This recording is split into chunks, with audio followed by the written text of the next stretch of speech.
بسم اللہ الرحمن الرحیم.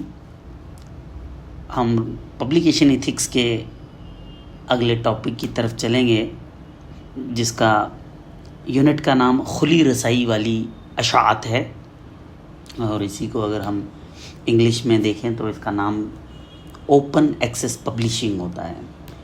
اور اس کا جو پہلا ٹاپک ہے ہم یہ کریں گے کھلی رسائی والی اشاعتیں اور اقدام.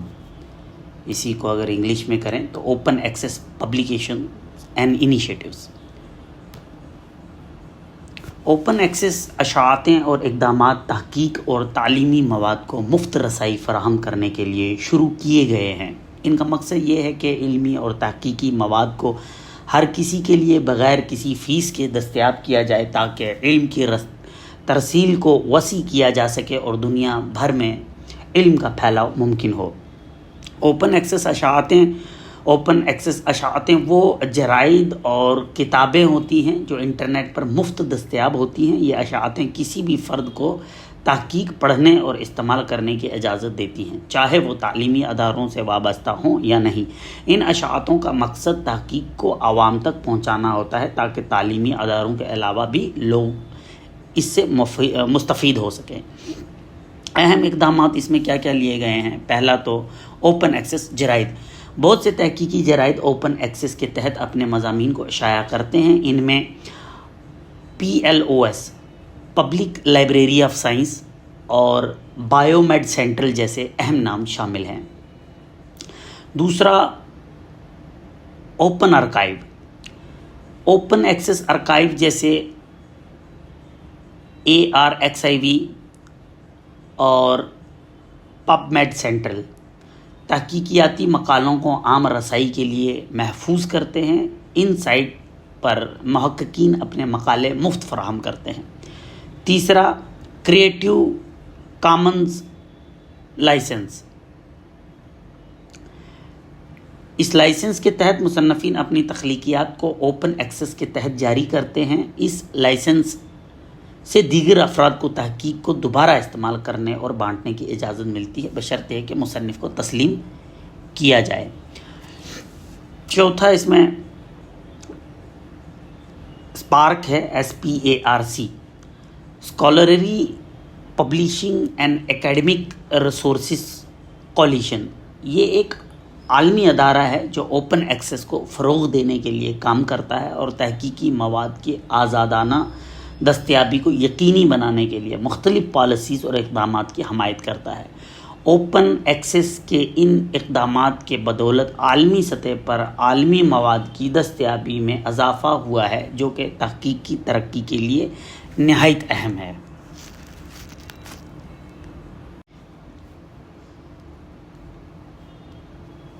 ہم کھلی رسائی والی اشاعت کے ٹاپک نمبر 2 کی بات کریں گے آج، جسے ناشر کے جملہ حقوق اور خود ذخیرہ کاری کی پالیسیوں کے بارے میں جاننے کے لیے شیرپا اور رومیو آن لائن ماخذ، اسی کو انگلش میں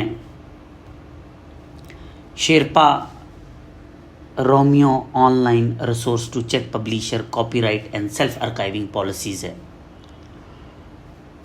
آگے بڑھتے ہوئے، یہ ایک آن لائن وسائل ہے جو مصنفین اور محققین کو مختلف پبلیشرز کی کاپی رائٹ اور خود پالیسیز چیک کرنے میں مدد فراہم کرتا ہے. اس کا مقصد یہ ہے کہ مصنفین یہ جان پائیں، سیلف آرکائیونگ کر سکیں کہ وہ اپنے تحقیقیاتی مقالے کو پبلش ہونے کے بعد یا اس سے پہلے کہاں اور کیسے دوبارہ شائع کر سکتے ہیں یا اوپن ایکسیس پلیٹ فارم پر ڈال سکتے ہیں. اب شیرپا یا رومیو کے بنیادی نکات کیا ہیں؟ پہلا، کاپی رائٹ پالیسیز کی وضاحت. یہ مختلف پبلیشرز کی کاپی رائٹ پالیسیز کو واضح کرتا ہے تاکہ مصنفین کو یہ معلوم ہو کہ ان کا تحقیقیاتی مقالہ شائع ہونے کے بعد کس حد تک ان کے اپنے کنٹرول میں رہے گا اور پبلیشر کا اس پر کیا حق ہوگا. دوسرا، خود آرکائیونگ کے اختیارات. یہ وسائل یہ بتاتا ہے کہ مصنفین اپنے مقالے کو کون سا ویژن اوپن ایکسیس یا ذاتی ویب سائٹ پر ڈال سکتے ہیں اور اس پر پبلیشر کی کیا شرائط لاگو ہوتی ہیں. تیسرا اس میں ہے کہ رنگین کوڈنگ سسٹم. پہلا گرین، پبلیشرز پری پرنٹ اور پوسٹ پرنٹ دونوں ویژن کو آرکائیو کرنے کی اجازت دیتے ہیں. دوسرا بلو، پبلیشرز پوسٹ پرنٹ کو آرکائیو کرنے کی اجازت دیتے ہیں لیکن پری پرنٹ کی نہیں. تیسرا ہے پیلا، صرف پری پرنٹ آرکائیو کرنے کی اجازت دی جاتی ہے. سفید، پبلیشرز خود آرکائیونگ کی اجازت نہیں دیتے.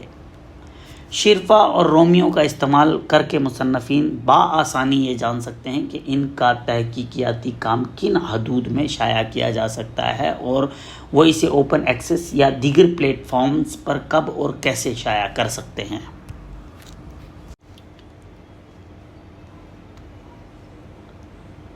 اب ہم کھلی رسائی والی اشاعت کی تیسرے کوشچن پہ آئیں گے، جس کا عنوان یوں ہے کہ تقدمی اشاعتوں کی شناخت کے لیے SPPLI کے تیار کردہ سافٹ ویئر ٹول. اسے ہی انگلش میں اگر میں ٹرانسلیٹ کروں تو آتا ہے کہ software tool to identify predatory publications developed by SPPLI.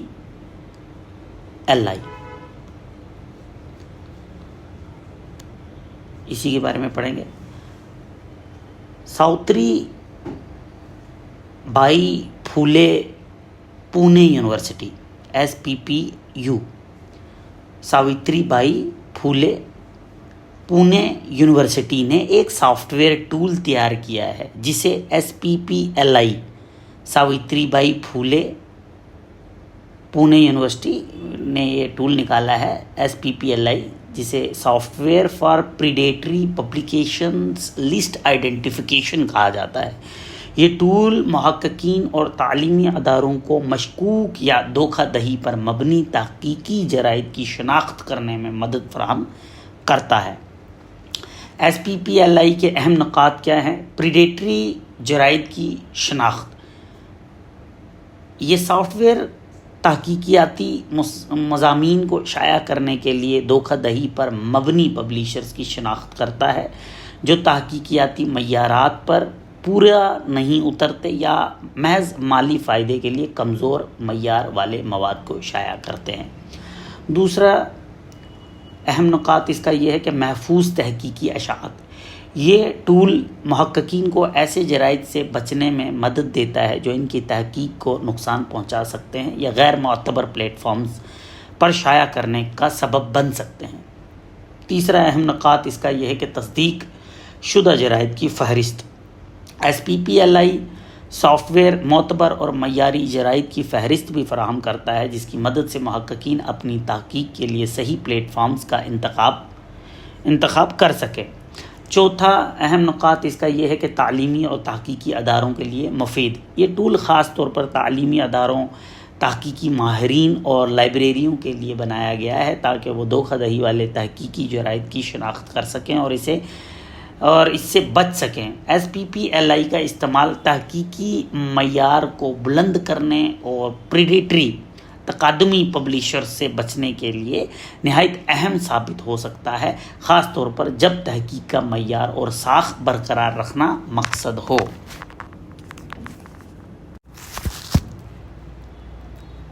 کھلی رسائی والے اشاعت کے لاسٹ ٹاپک پر آتے ہیں جو ہے جرائد تلاش یا جرائد کی تلاش و تجویز کے لیے ٹول جیسے جانے JANE یا Elsevier journal finder ELSEVIER، Elsevier journal finder یا اسپرنگر جرنل سجیسٹر وغیرہ.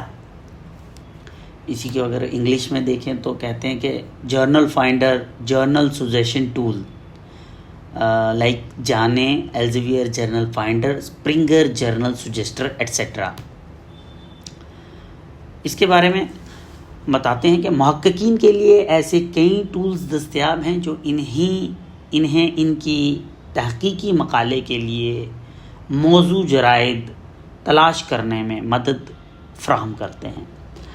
یہ جرنل فائنڈر ٹولز آپ کی تحقیقیاتی مواد کی بنیاد پر آپ کو بہترین جرائد کی تجاویز دیتے ہیں جہاں آپ اپنا مقالہ شائع کر سکتے ہیں۔ کچھ مشہور جرنل فائنڈر ٹولز درج ذیل ہیں۔ پہلا ہے جانے، JANE، جسے کہتے ہیں کہ جرنل آتھر نیم ایسٹیمیٹر۔ جانے ایک آن لائن ٹول ہے جو آپ کے مضمون کے عنوان یا خلاصہ، ایبسٹریکٹ، خلاصے کی بنیاد پر جرائد کی تجاویز دیتا ہے۔ یہ آپ کے متن کا جائزہ کرتا ہے اور اسے ڈیٹا بیس میں موجود تحقیقیاتی جرائد سے ملاتا ہے تاکہ آپ کو بہترین جرائد کی فہرست فراہم کرے۔ اسے استعمال کرنا آسان ہے اور یہ محققین کو متعلقہ جرائد کی شناخت میں مدد فراہم کرتا ہے۔ دوسرا اس میں جو ٹول ہے وہ ہے ایلزویئر جرنل فائنڈر۔ ایلزویئر جرنل فائنڈر آپ کے مضمون کے عنوان، خلاصہ اور تحقیقیاتی شعبے کے بنیاد پر ایلزویئر کے تحقیقی جرائد کی فہرست میں سے بہترین جرائد کی تجاویز فراہم کرتا ہے۔ یہ ٹول محققین کو ایلزویئر کے وسیع ڈیٹا بیس میں سے موضوع جرائد تلاش کرنے میں مدد کرتا ہے جو مختلف سائنسی اور تحقیقی شعبوں کا احاطہ کرتے ہیں۔ تیسرا جو اس میں ٹول ہے وہ ہے اسپرنگر جرنل سجیسٹر۔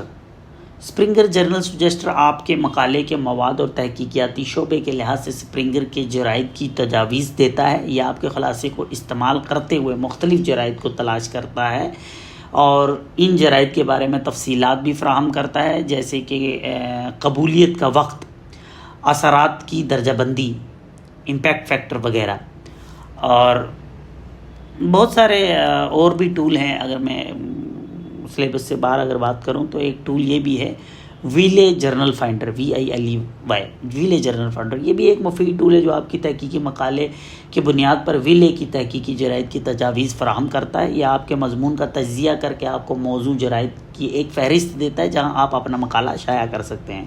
یا پھر پانچواں یہ بھی ایک ٹول ہے Edanz journal selector, EDANZ، Edanz journal selector. ایک اور مفید ٹول ہے جو محققین کو ان کی تحقیقی شعبے اور موضوع کے مطابق موضوع جرائد تلاش کرنے میں مدد دیتا ہے۔ یہ ٹول مختلف پبلشنگ ہاؤس کے جرائد کو تلاش کرنے میں معاون ہوتا ہے۔ اب ان سب ٹولز کا فائدہ یہ ہے کہ یہ تمام ٹولز محققین کے لیے بہت مفید ہیں کیونکہ یہ انہیں وقت بچانے اور موضوع جرائد کا انتخاب کرنے میں مدد دیتے ہیں، جس سے ان کی تحقیق کی شائع ہونے کے امکانات بڑھ جاتے ہیں۔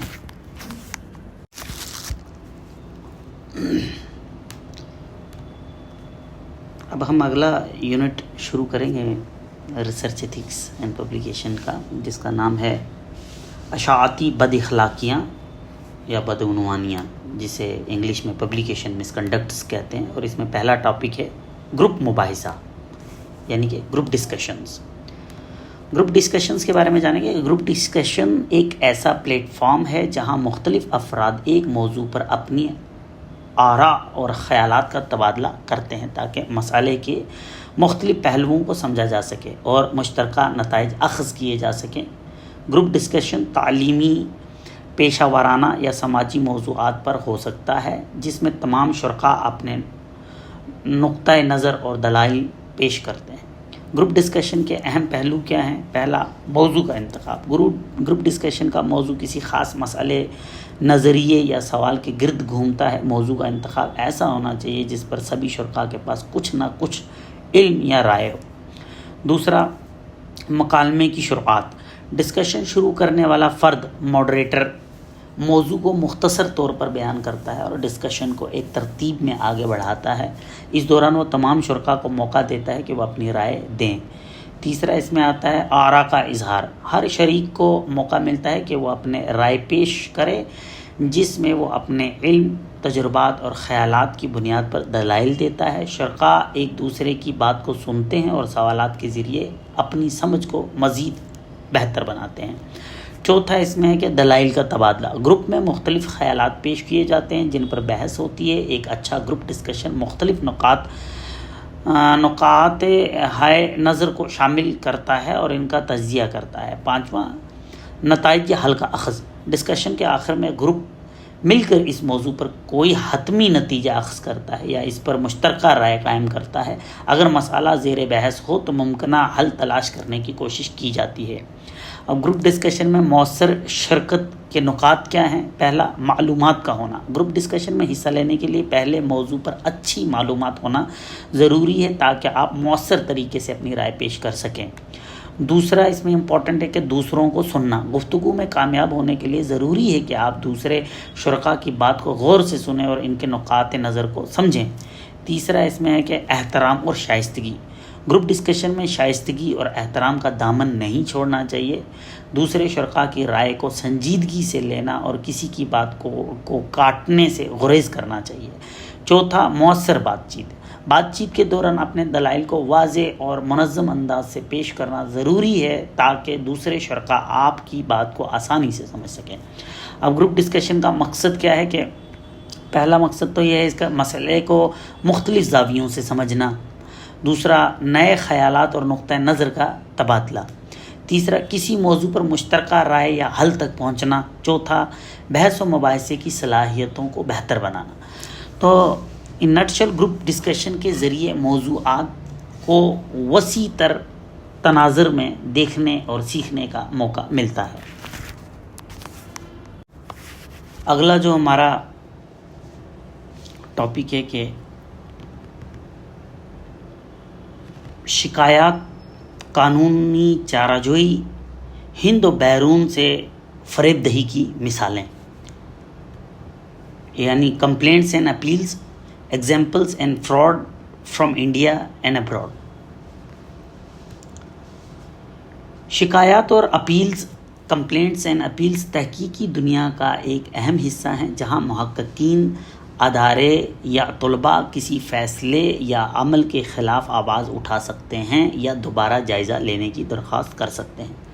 تحقیقی بدعنوانیاں یا دھوکہ دہی کے معاملات میں شکایات اور اپیلز زیادہ اہم ہوتی ہیں کیونکہ یہ نظام تحقیق کے ساخت کو برقرار رکھنے میں مدد کرتا ہے۔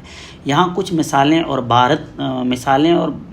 بھارت اور بیرون ملک کی تحقیق میں ہونے والے دھوکہ دہی کے کیسز پر روشنی ڈالی گئی ہے۔ پہلا ہے بھارت میں دھوکہ دہی کے کیسز کون کون سے ہیں؟ تو پہلا ہے والمیکی جھا کیس۔ بھارت کے ایک نامور سائنسدان والمیکی جھا پر یہ الزام عائد کیا گیا کہ انہوں نے اپنی معتد تحقیقات میں ڈیٹا میں رد و بدل، فالسیفیکیشن کیا اور بغیر مناسب حوالہ جات کے دوسرے محققین کے کام کو اپنے نام سے شائع کیا۔ اس کے نتیجے میں ان کے خلاف کئی شکایات درج ہوئیں جس کے بعد ان کی تحقیقی اسناد پر سوال اٹھائے گئے اور ان کی تحقیقی کام کو واپس لیا گیا۔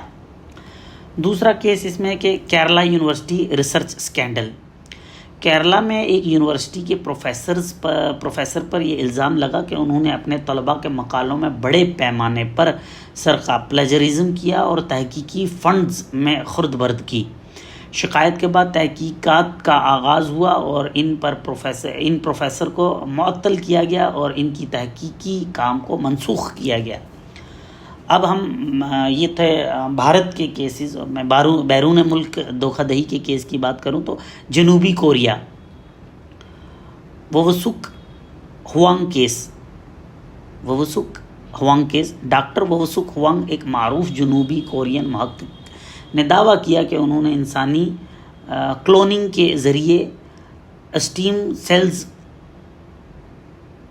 حاصل کیے ہیں، تاہم بعد میں انکشاف ہوا کہ ان کا ڈیٹا جعلی تھا اور ان کے دعوے جھوٹے تھے۔ یہ عالمی سطح پر ایک بہت بڑا اسکینڈل بن گیا جس کے بعد ان کے خلاف قانونی کارروائیاں ہوئی اور ان کا تحقیقی کام واپس لیا گیا۔ اب دوسرا آتا ہے جاندارس کیس یو ایس اے میں ہوا تھا۔ امریکہ کے مشہور ریسرچ سینٹر میں کام کرنے والے سائنسدان جان دارس پر الزام لگا کہ انہوں نے کئی سالوں تک جعلی ڈیٹا تیار کیا اور اسے مختلف تحقیقی جرائد میں شائع کیا۔ شکایت کے بعد تحقیقات کا آغاز ہوا اور ان کے تحقیق کو واپس لے کر ان کی سائنس کمیونٹی میں ساخت کو ختم کر دیا گیا۔ اب شکایت اور اپیلز، جب کسی محقق، پروفیسر یا طالب علم کو لگتا ہے کہ ان کے خلاف غلط یا غیر منصفانہ فیصلہ کیا گیا ہے تو وہ اپیل کے ذریعے اس فیصلے پر دوبارہ غور کرنے کی درخواست کر سکتے ہیں۔ تحقیق کے دوران دھوکہ دہی کی شکایت عام طور پر یونیورسٹی یا تحقیقی اداروں کے ایتھکس کمیٹیز یا ریسرچ انٹیگریٹی آفیسز کے ذریعے نپٹائی جاتی ہے۔ دھوکہ دہی کے نتائج کیا ہوتے ہیں کہ دھوکہ دہی کے نتیجے میں محققین کی تحقیقی مقالے واپس لیے جاتے ہیں، ریٹریکٹڈ جن کو کہتے ہیں، ان کی تحقیقی گیزٹس ختم کر دی جاتی ہیں اور ان کے ساخت کو نقصان پہنچتا ہے۔ بعض کیسز میں قانونی کارروائی بھی کی جاتی ہے جس میں دھوکہ دہی کے مرتکب افراد کو مالی جرمانہ یا قید کی سزا بھی دی جا سکتی ہے۔ اب اس میں بچاؤ کے اقدامات کیا ہیں کہ تحقیقی ادارے اور جرائد ایسے پلیٹ فارمز فراہم کرتے ہیں جہاں محققین دھوکہ دہی یا غیر اخلاقی تحقیق کی شکایت درج کر سکتے ہیں۔ ان شکایات کا منصفانہ اور شفاف طریقے سے جائزہ لیا جاتا ہے تاکہ تحقیق کی دیانتداری اور ساخت کو برقرار رکھے۔ نتیجہ اس میں یہ ہے کہ تحقیق میں دھوکہ دہی ایک عالمی مسئلہ ہے جو محققین، اداروں اور علمی کمیونٹی کے لیے چیلنجز پیدا کرتا ہے۔ شکایات اور اپیلوں کا عمل محققین کو انصاف فراہم کرنے اور دھوکہ دہی کو روکنے میں اہم کردار ادا کرتا ہے۔ اب ہمارا اگلا جو ٹاپک ہے وہ ہے سرقہ کی جانچ کے لیے ٹرٹوئٹن ٹرٹوئٹن اور کند URKUND اور کند جیسے دوسرے عام رسائی کے سافٹ ویئر ٹولز کا استعمال۔ اسی کو انگلش میں کہیں گے کہ use of plagiarism softwares like Turnitin یا Urkund and other open source software tools. تو آئیے ان کے بارے میں پڑھتے ہیں کہ تحقیقی دنیا میں سرقہ یعنی پلیجرزم ایک سنگین اخلاقی مسئلہ ہے اور اسے روکنے کے لیے مختلف سافٹ ویئرز کا استعمال کیا جاتا ہے، جیسے ارکند ہو گیا URKUND یا ٹرنیٹن اور دیگر اوپن سورسز ٹولز۔ یہ سافٹ ویئر تحقیقی مقالوں اور دیگر مواد میں غیر اخلاقی طور پر دوسروں کے کاموں کو بغیر حوالہ دیے استعمال کرنے کا پتہ لگاتے ہیں۔ تو پہلے ہم پڑھیں گے ٹرنیٹن کے بارے میں، TURNITIN ٹرنیٹن ایک معروف سافٹ ویئر ہے جو تعلیمی اداروں اور تحقیقی اداروں میں بڑے پیمانے پر استعمال ہوتا ہے۔ یہ سافٹ ویئر طالب علموں کے مقالوں اور تحقیقی مواد کو اپنے ڈیٹا بیس میں موجود اربوں ویب پیجز، جرائد، کتابوں اور تحقیقی مقالوں کے ساتھ موازنہ کرتا ہے تاکہ سرقے کا پتہ لگا سکے۔ یہ ایک سملیرٹی رپورٹ فراہم کرتا ہے جس میں بتایا جاتا ہے کہ کس حد تک مواد پہلے سے موجود کاموں سے مماثلت رکھتا ہے اور اس میں وہ مقامات نمایاں ہوتے ہیں جہاں حوالہ جات کی کمی ہو سکتی ہے۔ دوسرا ہے ارکند URKUND ارکند ایک اور مقبول سافٹ ویئر ہے جو تحقیقی مواد میں سرقے کا پتہ لگانے کے لیے استعمال ہوتا ہے۔ یہ سافٹ ویئر اساتذہ اور تحقیقی اداروں کو طالب علموں کے مقالے، اسائنمنٹس یا تحقیقی مواد میں سرقے کی شناخت میں مدد فراہم کرتا ہے۔ ارکند مختلف ڈیٹا بیس، جرائد اور ویب سائٹس کے ساتھ موازنہ کر کے اوریجنیلٹی رپورٹ تیار کرتا ہے۔ تیسرا open source software tools, جیسے اس کے علاوہ جیسے open source software tools بھی ہیں جس میں پہلا ہے گرامرلی پلیجرزم چیکر۔ یہ ایک عام اوپن سورس ٹول ہے جو متن کا ویب مواد کے ساتھ موازنہ کرتا ہے تاکہ یہ جانا جا سکے کہ مواد کہاں سے لیا گیا ہے۔ دوسرا ہے پلیگسکیم PLAGSCM پلیگسکیم ایک اوپن سورس سافٹ ویئر ہے جو تعلیمی ادارے اور پیشہ ور محققین استعمال کرتے ہیں۔ یہ سافٹ ویئر تحقیق کے مواد کا موازنہ مختلف آن لائن ڈیٹا بیس اور دستاویز سے کرتا ہے۔ تیسرا آتا ہے اوپن سورس میں ڈپلی چیکر۔ یہ ایک مفت آن لائن ٹول ہے جو سرقے کی جانچ میں مدد دیتا ہے۔ اس میں آپ مواد پیسٹ کر کے یا فائل اپلوڈ کر کے چیک کر سکتے ہیں۔ چوتھا ہے کاپیسکیپ۔ یہ ویب پیجز کا تجزیہ کرنے کے لیے مفید ہے اور یہ دیکھنے میں مدد کرتا ہے کہ آیا کوئی دوسرا مواد آپ کے مواد کی نقل تو نہیں کر رہا۔ اب اس کے بعد جو ہمارا ٹاپک یہ ہے کہ اسی سلسلے میں کہ سرقہ سافٹ ویئر کا استعمال کیوں ضروری ہے۔ پہلا تو تحقیق میں دیانتداری. یہ سافٹ ویئر محققین کو یقین دہانی کرتے ہیں کہ ان کا کام اصلی ہے اور انہوں نے دوسروں کے مواد کو درست طریقے سے حوالہ دیا ہے. دوسرا یہ کیوں ضروری ہے کہ اخلاقی ذمہ داری. تعلیمی ادارے اور تحقیقی جرائد اپنی اشاعتوں میں سرقے کو روکنے کے لیے ان سافٹ ویئر کا استعمال کرتے ہیں تاکہ علمی کام کے معیار کو برقرار رکھا جا سکے. اور تیسرا طلباء کی تعلیم. یہ سافٹ ویئر طلباء کو سکھاتے ہیں کہ سرقہ کیا ہے اور اسے کیسے روکا جا سکتا ہے، ساتھ ہی ان کی تحریری صلاحیتوں میں بھی بہتری لاتے ہیں. اس کے بعد نتائج کیا ہیں اور احتیاطیں کیا ہیں. تو سرقہ سافٹ ویئر کی رپورٹیں صرف مواد کی مماثلت کو ظاہر کرتی ہیں، لہٰذا اس کے بعد محققین اور اساتذہ کو یہ فیصلہ کرنا ہوتا ہے کہ آیا یہ جائز حوالہ جات ہیں یا نہیں. دوسرا، سافٹ ویئر پر مکمل انحصار کرنے کے بجائے محققین کو تحقیقی اخلاقیات کا بھی خیال رکھنا چاہیے اور اپنے کام کو دیانتداری سے پیش کرنا چاہیے. نتیجہ کیا ہے ان سب چیزوں کا کہ ٹرنیٹن یا ارکن اور اوپن سورس سافٹ ویئر جیسے ٹولز تحقیق اور علمی مواد میں سرقے کی شناخت میں مدد دیتے ہیں، جس میں تحقیقی دنیا میں دیانتداری کو فروغ ملتا ہے. یہ سافٹ ویئر محققین اور طلباء کو بہتر تحقیقی اصولوں کے ساتھ کام کرنے میں مدد دیتے ہیں اور غیر اخلاقی طرز عمل کو روکنے کا ذریعہ ہیں. اب ہم چوتھے پرچے کا آخری یونٹ کا آغاز کریں گے، جس یونٹ کا نام ہے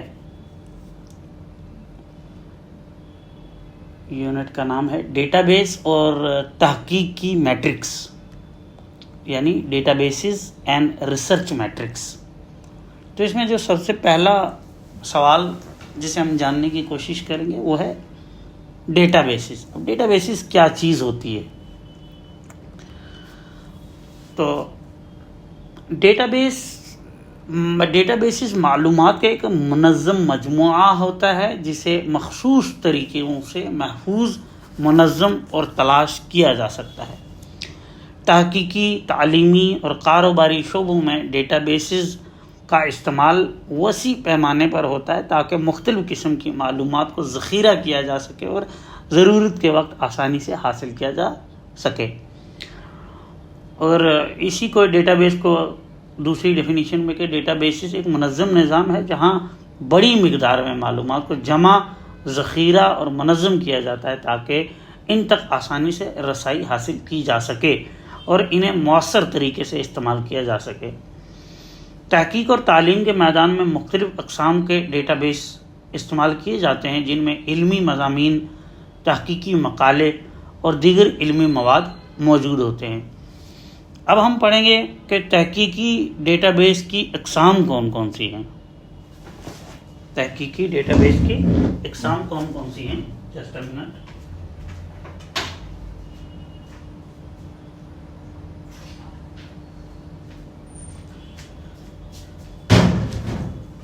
تو اگر ہم اقسام کی بات کریں تو پہلے جو ہے اسکوپس، یہ ایک معروف علمی ڈیٹا بیس ہے جو سائنسی، طبی اور تکنیکی مضامین کی تحقیقی مقالات کا ایک بڑا مجموعہ پیش کرتا ہے. اس میں تحقیقی مقالوں، کانفرنسوں اور جرائد کے مضامین شامل ہیں.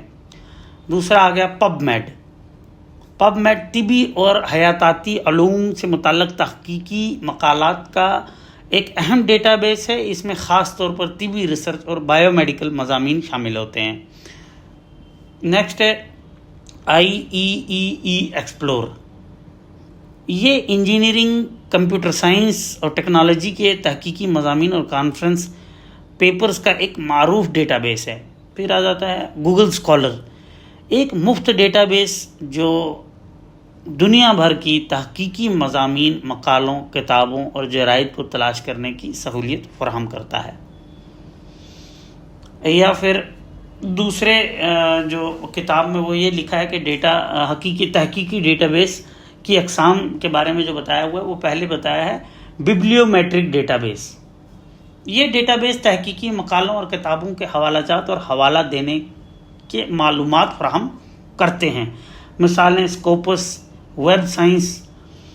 دوسرا اس میں آ جاتا ہے مضمون اور حوالہ جات ڈیٹا بیس، فل ٹیکسٹ سائٹیشن ڈیٹا بیسز. یہ ڈیٹا بیس مکمل تحقیقی مضامین اور ان کے حوالہ جات فراہم کرتے ہیں. مثالیں IXXE ایکسپلور یا پب میڈ یا JSTOR. اس کے بعد ہے open access databases. Open access databases یہ ڈیٹا بیسز وہ ہیں جہاں تحقیقی مضامین اور علمی مواد مفت دستیاب ہوتے ہیں، جیسا کہ گوگل اسکالر ہو گیا یا پھر DOAJ directory of open access journals کور. اچھا، تھیسز اور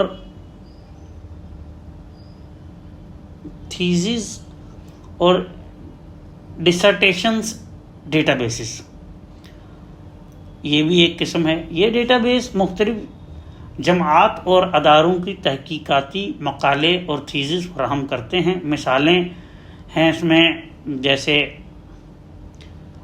پروکوسٹ ڈسٹریشن اینڈ تھیسز گلوبل DISSERTATIONS یا پھر شدھ گنگا، یہ بھارت کی ایک مثال ہے شدھ گنگا. اور اہم ڈیٹا بیس کی فہرست میں نے آپ کو اسکوپس بتا ہی دیا. Web of science, IEEE Xplore, PubMed, JSTOR, DOAJ directory of open journal access. اب ڈیٹا بیسز کے فوائد کیا کیا ہیں؟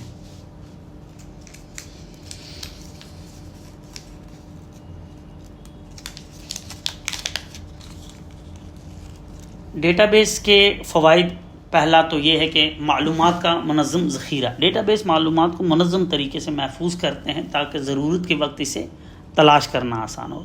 تحقیق میں معاونت، محققین اور طلباء اپنی تحقیق کے لیے مستند اور معتبر معلومات ان ڈیٹا بیسز سے حاصل کر سکتے ہیں. تیسرا، ڈیٹا بیس کی بازیابی. ڈیٹا بیس مختلف پلیٹرز اور سرچ انجنز کے ذریعے تیز اور درست معلومات کی بازیابی ممکن بناتے ہیں. اور دیگر اور فوائد بھی ہیں، جیسے آسان رسائی ہو جاتی ہے، تحقیق میں مدد ملتی ہے، جامع معلومات ہوتی ہے، مستند مواد ہوتا ہے. اور نتیجہ کیا ہے کہ ڈیٹا بیسز تحقیق اور تعلیمی کام میں بنیادی اہمیت رکھتے ہیں. یہ نہ صرف معلومات کو منظم کرتے ہیں بلکہ محققین، اساتذہ اور طلباء کو مستند اور قابل اعتماد مواد تک رسائی فراہم کرتے ہیں. ڈیٹا بیسز کا استعمال تحقیقی کام کو مؤثر اور معیاری بنانے میں مددگار ثابت ہوتا ہے.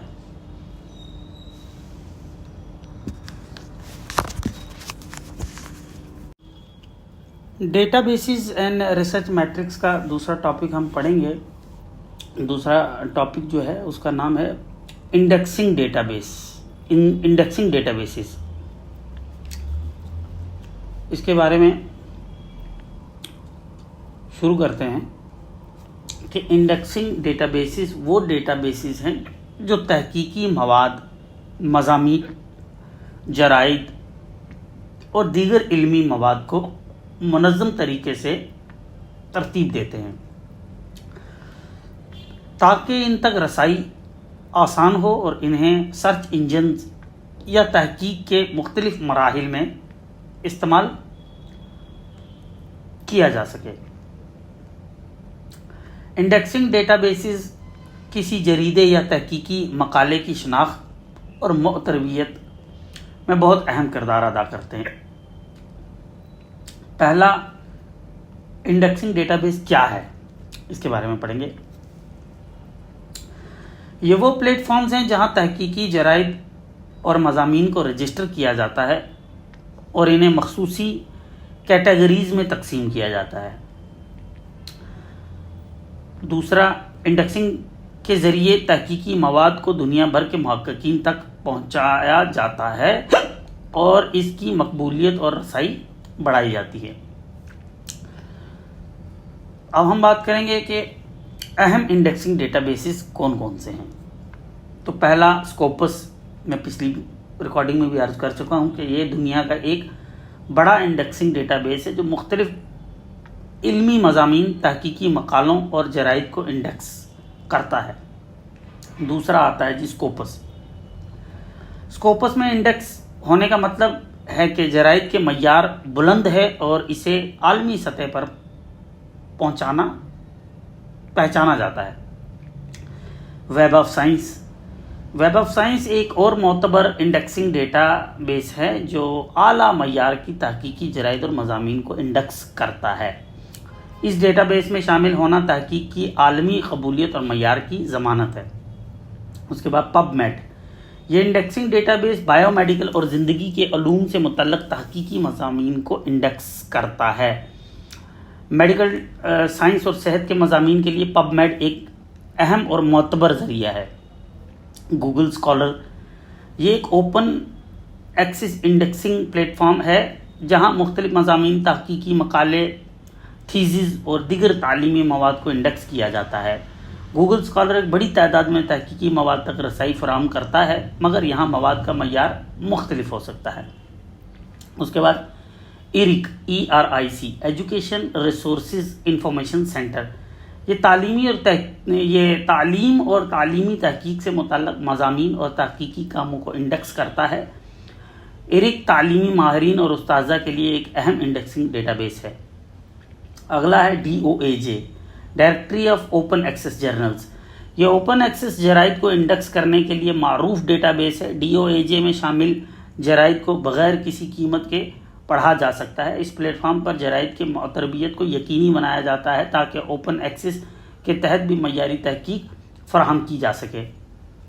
اب ہم بات کریں گے کہ اگلا بات یہ ہے کہ انڈیکسنگ ڈیٹا بیسز کی اہمیت کیا ہے۔ پہلا تو معتبر مواد کی فراہمی۔ انڈیکسنگ ڈیٹا بیسز میں شامل تحقیقی جرائد اور مضامین عام طور پر سخت جائزہ پیئر ریویو کے مراحل سے گزرتے ہیں، جس سے ان کی ساخت اور معیار بہتر ہوتا ہے۔ دوسرا ہے کہ تحقیق کی رسائی۔ انڈیکسنگ ڈیٹا بیسز میں موجود مواد عالمی سطح پر دستیاب ہوتا ہے، جس سے محققین اپنی تحقیق کو زیادہ لوگوں تک پہنچایا سکتے ہیں۔ تیسرا ہے معیار کی پہچان۔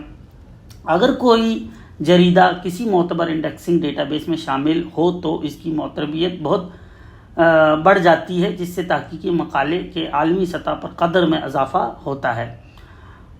نیکسٹ ہے کہ حوالہ جات کی نگرانی بھی ہوتی ہے۔ انڈیکسنگ ڈیٹا بیسز حوالہ جات کی نگرانی اور حوالہ جات کے استعمال کو بھی آسانی بناتے ہیں۔ اس سے معلوم ہوتا ہے کہ کس تحقیقی کام کو کتنی بار حوالہ دیا گیا ہے۔ اب ہم کنکلوژن کی بات کرتے ہیں کہ نتیجہ یہ ہے کہ انڈیکسنگ ڈیٹا بیسز تحقیق کے معیار اور ساخت کو بہتر بنانے میں اہم کردار ادا کرتے ہیں۔ یہ ڈیٹا بیسز محققین کو معیاری اور مستند علمی مواد فراہم کرنے کا ذریعہ بنتے ہیں اور تحقیق کو عالمی سطح پر قابل رسائی بناتے ہیں۔ اسکوپس، ویب آف سائنس اور دیگر انڈیکسنگ پلیٹ فارمز تحقیق کی دنیا میں معتبریت اور معیار کی علامت سمجھے جاتے ہیں۔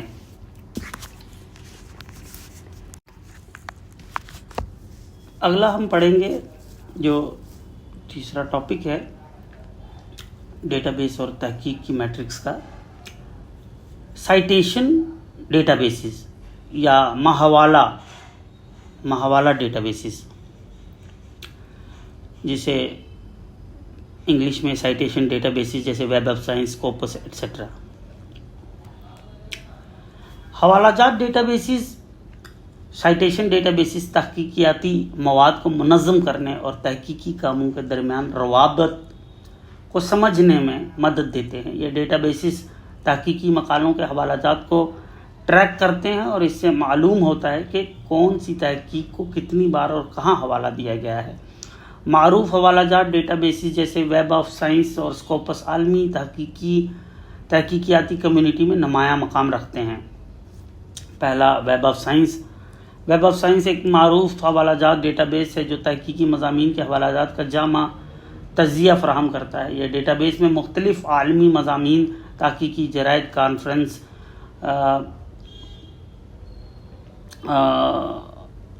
اور PPTs کا احاطہ کرتا ہے۔ اس کا حوالہ